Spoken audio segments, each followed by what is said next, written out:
আসসালামু আলাইকুম ওয়া রাহমাতুল্লাহ। সম্মানিত শ্রোতা, নীরব অন্তর মেডিটেশনে আপনাকে অভিনন্দন। আমাদের আজকের বিষয়, নামাজ না পড়লেও আপনি কি ভালো মানুষ? তাহলে চলুন শুরু করা যাক। আমরা অনেকেই নিজেদের হৃদয়ে গোপনে একটি প্রশ্ন লালন করি, আমি তো কারো ক্ষতি করি না, কাউকে ঠকাই না, তাহলে নামাজ না পড়লেও আমি কি খারাপ মানুষ? অথবা আমি কি শুধু নামাজ না পড়ার কারণে দোজখে যাব? এই প্রশ্নগুলো শুনতে খুব সাধারণ মনে হলেও এর ভেতরে আছে এক বিশাল আত্মজিজ্ঞাসা, এক বিশাল আত্মযুদ্ধ। আর সেই যুদ্ধে আপনি একা নন। আজ আমরা কোনো ফতোয়া দেব না, কাউকে কাফের বলবো না। আমরা আজ নিজের ভেতরে ঢুকব, নিজের বিবেক, যুক্তি, ইতিহাস, মন ও আত্মার দরজায় কড়া নাড়ব। ভালো মানুষ হওয়ার মাপকাঠি কি? একজন মানুষ যদি সৎ হয়, অন্যের হক মারে না, দুর্নীতি করে না, গরিবকে সাহায্য করে, তাহলে কি সে ভালো? আর অন্যদিকে একজন মানুষ 5 ওয়াক্ত নামাজ পড়ে কিন্তু মানুষের সঙ্গে প্রতারণা করে, গীবত করে, অন্যের স্ত্রীকে কুনজরে দেখে, তাহলে কি সে ভালো? সত্যি কথা বলতে, ভালো মানুষ হওয়া আর আল্লাহর কাছে গ্রহণযোগ্য হওয়া একই জিনিস নয়। নামাজ কোনো সামাজিক ইবাদত নয়, এটি একান্ত ব্যক্তিগত অথচ আধ্যাত্মিকভাবে সর্বজনীন। আল্লাহ বলেন, নামাজ মানুষকে অশ্লীলতা ও মন্দ কাজ থেকে বিরত রাখে। আল কুরআন। তাহলে প্রশ্ন আসে, আপনি যদি নামাজ না পড়েও অশ্লীলতা ও মন্দ কাজ থেকে দূরে থাকেন, তবে কি আপনার অন্তর আলোকিত? এই প্রশ্নটা মুখে বলা সহজ, কিন্তু উত্তরটা খুঁজে পেতে হলে আপনাকে চলতে হবে অনেক গভীরে। অনেকেই নামাজ পড়তে চায় কিন্তু সময় দিতে পারে না, কেউ চায় কিন্তু অভ্যাস গড়ে ওঠে না, আবার কেউ আছে সে নিজেকে অযোগ্য ভাবে আমি এত পাপ করেছি, আমি নামাজ পড়ার যোগ্য না।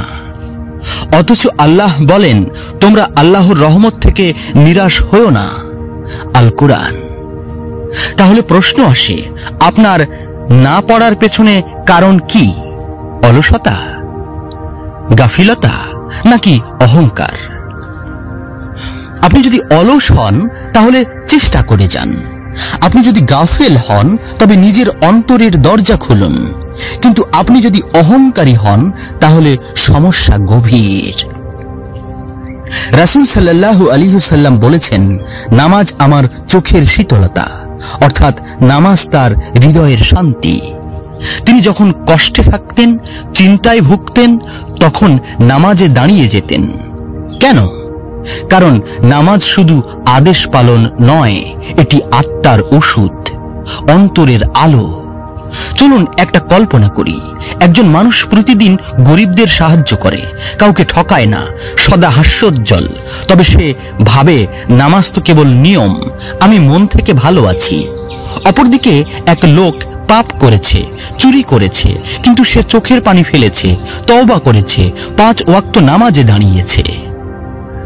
আপনার ভালো মানুষই যদি আপনাকে অহংকারী করে তোলে, যেখানে আপনি ভাবেন আমি তো অন্যদের চেয়ে ভালো, তবে সেটি আত্মতুষ্টি, আখিরাতের জন্য নয়, বরং ধ্বংসের পথ।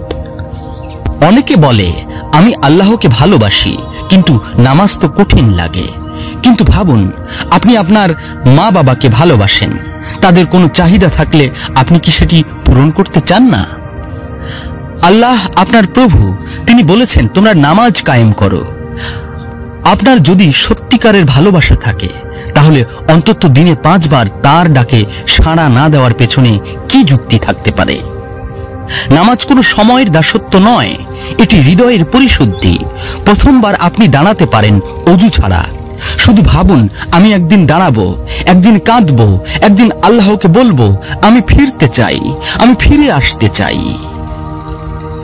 আমরা অনেকেই ভয় করি, নামাজ না পড়লে আমি দোজখে যাব, কিন্তু দোজখের ভয় দিয়ে নয়, আল্লাহর ভালোবাসা দিয়ে হৃদয়কে নরম করুন।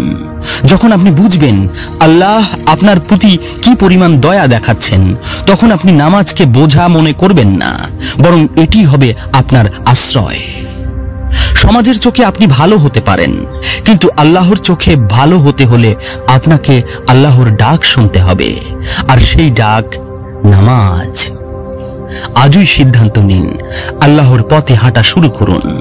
শুরুতেই হয়তো নিয়মিত হবে না, সমস্যা নেই, তবে প্রতিজ্ঞা করুন, আমি নামাজ শুরু করব, কারণ আমি চাই আল্লাহর ভালোবাসা। নামাজ না পড়লেও আপনি কি ভালো মানুষ? এই প্রশ্নের উত্তর আপনি নিজেই, আপনার অন্তরই জানে আপনি আল্লাহকে কতটা ভালোবাসেন। আপনার সৎ ব্যবহারের, আপনার খরচের, আপনার ভালোবাসার সব চূড়ান্ত প্রকাশ হোক সিজদায়, কারণ সিজদার জায়গা ছাড়া কোনো স্থানেই আত্মা পূর্ণ শান্তি পায় না। আপনি যদি এখনো শুনে থাকেন, তাহলে জানি আপনার হৃদয় এখনো জীবিত, এখনো নরম। আজই শুরু হোক আপনার নামাজের সফর, আপনার আত্মার মুক্তির প্রথম পদক্ষেপ। আপনার অন্তরের নীরবতা আজ যেন আল্লাহর ডাকে সাড়া দেয়। প্রিয় সুধী, নীরব অন্তর মেডিটেশনের আলোচনায় যদি কোনো ভুল ত্রুটি থাকে অবশ্যই ক্ষমা দৃষ্টিতে দেখবেন।